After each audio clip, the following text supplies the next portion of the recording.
Alright, Asus, you guys need to do better. Customer just brought in this really nice Allen Walker ROG Zephyrus.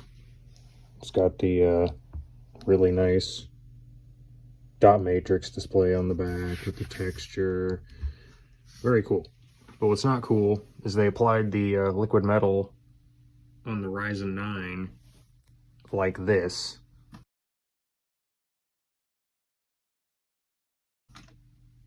And it's not supposed to look like that. That circled missing spot, that's from the factory.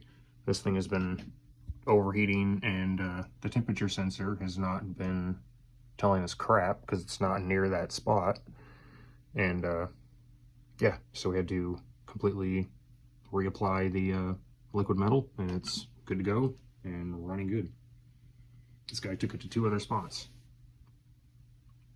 Freaking embarrassing. Embarrassing for Asus, and embarrassing for Geek Squad, and embarrassing for the Main Street tech.